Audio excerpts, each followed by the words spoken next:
Hi guys! Ang i-review naman natin ngayon, etong Get Ready With Me or GRWM makeup products. Ang kinuha ko sa kanila ngayon is itong Get Ready With Me mga blushes nila. Ang gaganda ng mga shades nito. Pero apat lang guys ang kinuha ko. Itong quad goals nila. Pag bumili ka ng apat na blush, contour, or highlighters nila, pwede kang pumili ng mga shades. Then meron silang free palette. Etong free palette nila. Pag pwede ka kasi kapag travel ka, pwede kang magdala ng isang highlighter, isang contour, isang blush, isang pang bronzer. So, ilalagay mo dito sa palette nila. So, pag makabili ka ng apat, may free silang ganito. Pero ako kasi, ang binili ko, apat na pang blush. So, kasi, yung favorite part ko guys ng makeup, na mga sa paglagay ng makeup sa face is yung paglagay ng blush. So, yun ang gustong-gusto ko para kasi nag-iiba yung face pag naka-blush ka. So, etong binili ko tong product na to, papakita ko sa iyo yung mga shade na pinili ko kasi I think it's very nice sa face and napakaganda, natural, and or minsan parang nagba-blush ka lang, alam mo yun, yung kinikilig-kilig ka lang ganun. So, mga binili ko to, apat na blushes kasi favorite ko talaga yung mga blush talaga.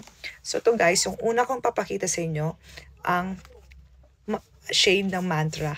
Etong Mantra. Ito yung Mantra. So, try natin guys i-shade. Ito guys, ang shade ng Mantra.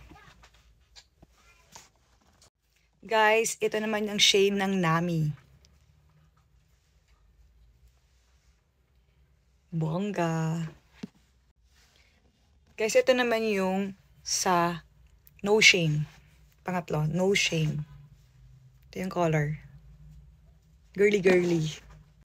And itong last is Zoe. Ang ganda ng Zoe. Meron siyang glitters. Cute. So, itatry natin. Magtatry ako dito sa face ng dalawang shade para makita nyo kung ano itsura.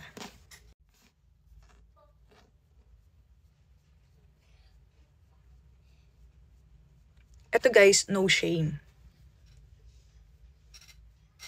Ganda oh. Pigmented siya.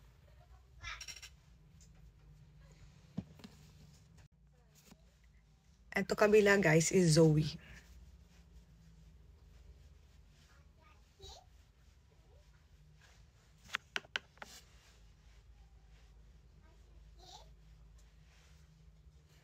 Yan, ganda.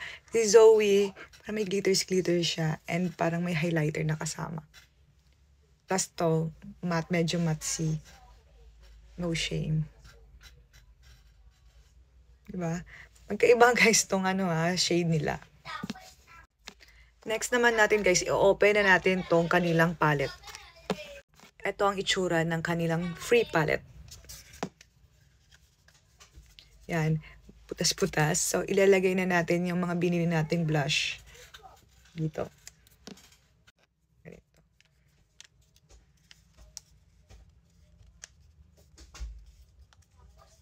Yan, isa kong lalagay. Favorite colors ko. Parang laruan lang eh.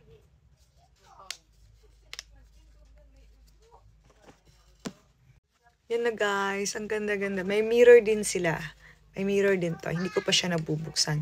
Pero ang ganda guys, oh, yan na sila. Si Nami, No Shame, Zoe, and Mantra. Ganda oh. So, yung pinaka-favorite ko dito sa kanila, etong si Nami. Then, si Zoe, si Mantra, and si No Shame. Yun ang mga favorite ko dito.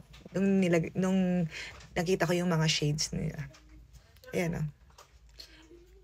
And titingnan ko rin kung pigmented ba to. Pero so next time, ito-try ko din yung mga contour shades nila, highlighter shades nila, and the bronzer. Pero to talaga like na like ko. Ito yung mga favorite shades ko na hinahanap ko din sa ibang mga brand. So, talagang Get Ready With Me talaga to. Try ko i-rate ko to sa inyo guys. Pero I think dahil pigmented siya and sa murang halaga na worth parang naging 700 plus na lang. Naka-sale kasi to. Pag bumili ka ng isa, medyo mahal siya.